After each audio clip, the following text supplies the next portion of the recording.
to go. Kevin Estre crossing the line with an 8:12.741. And in 2018, his teammate on that day, Laurent Vantor, who we're obviously thinking about at the moment, as although he was been cleared physically by the medics, we wait to see whether he is cleared okay for the race itself. Plus, are they able to find a spare car in readiness for the 53rd edition of this race? It has been announced during that session that they have withdrawn from the race, number 16. Okay.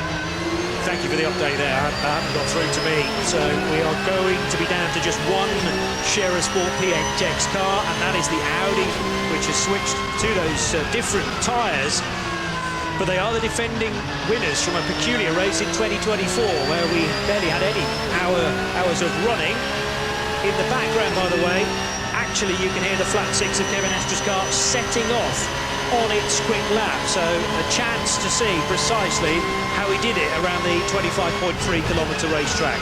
It fascinates me how these superstar drivers actually drive the Nordschleife. It's on a conventional track, which is where the car is now on the Grand Prix part. It's maximising your braking point, your turning point, the speed through the corner, using all the track on the left, using all the track on the right, through the left-right flick of the chicane, the faster version this time before we're about to turn left, and through Sabine Schmidt corner, and then out onto the Nordschleife. And these drivers, the like of Kevin Estre, will optimise every single metre of this Nordschleife section.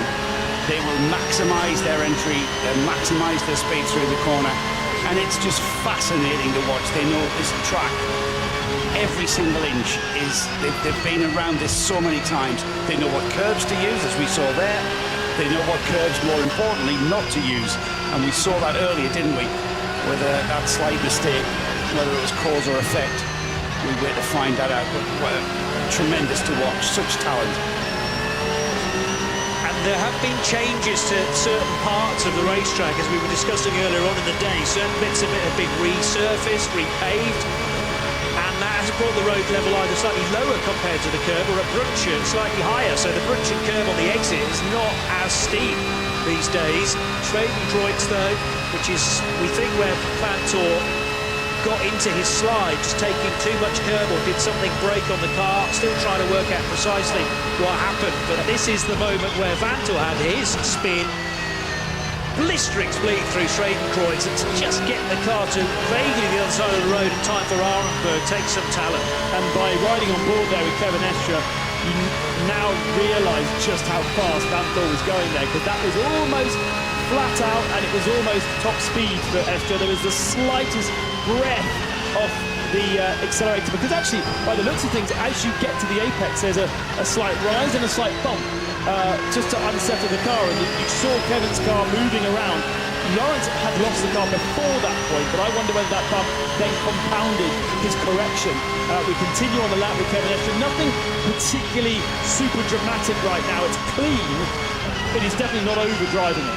No, it's all about smoothness. It's all about positioning the car.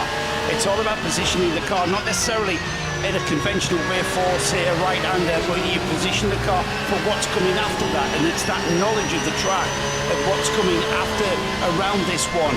Is it that section where I need to keep a little bit before I turn in, a little bit to the left through the sweeps there, the right-hand flat-out sweeps, before we then get on the brakes, and just watching it inch perfect, staying off the high curves, using the exit curves, just letting the car breathe, keeping the engine revs up, getting the right gear, of course, all part of the job for a driver like Kevin Estre. I noticed on the Grand Prix loop at the very start of the lap, the fronts were not quite with again, a little bit of understeer through some of the Grand Prix sections of the track, but presumably that's exactly what you want, because the car comes to you through the lap, and as we're now midway through the Nordschleife, front end is much more as he wants it. When he turns, it sticks, it brings the car round, then he can get on the accelerator to bring the rear of the car around, and it works really well through this section, which is flat out apex after apex after left after left after right.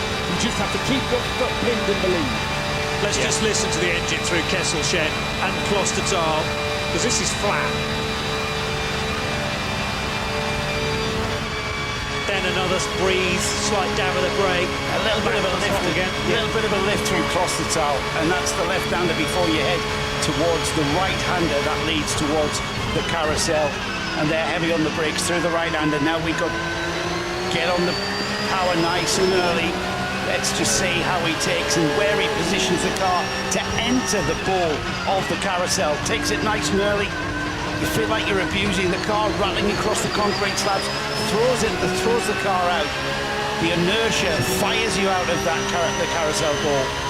And then this, probably the hardest part of this track to learn as a beginner, into the section through Esbach, Brunchen.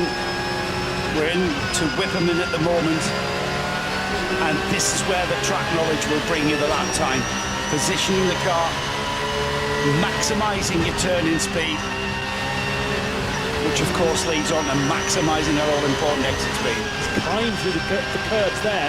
Could have used more if he wanted to. So heading down towards Brunchen now, massive campsite, huge, great, really music festival going on, and then a race as well. And so many people actually forget the sort of main reason for being here at the Nürburgring for the 24-hour. That's the curb that's slightly lower than this year at Brunchen. Yeah, a little twitch there as well.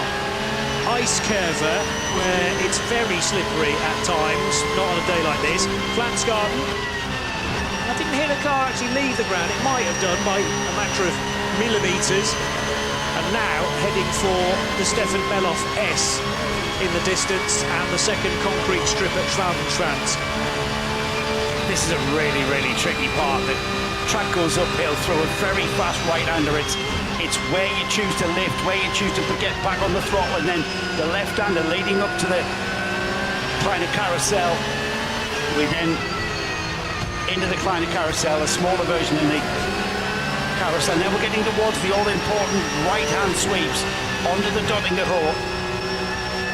And this is important because this speed through here, through this right-hand section, getting onto the power nice and early, you carry that speed all the way down this really long straight, maximising out, let's say, 270 kilometres an hour.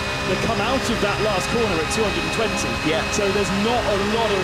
If you come out at 10 rather than 20, then you carry that disadvantage all the way along these couple of kilometres. And because of the aerodynamics of a GT3 car, you're hitting terminal velocity pretty quick, but as you can hear, he's going no faster. Yeah. So a waiting game now.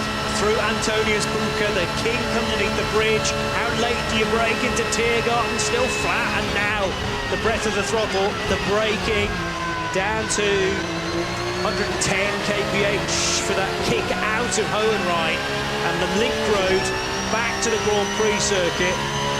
So this is the reward after a huge lap from Kevin Estre to see the lighting gantry in the distance, and it was an 8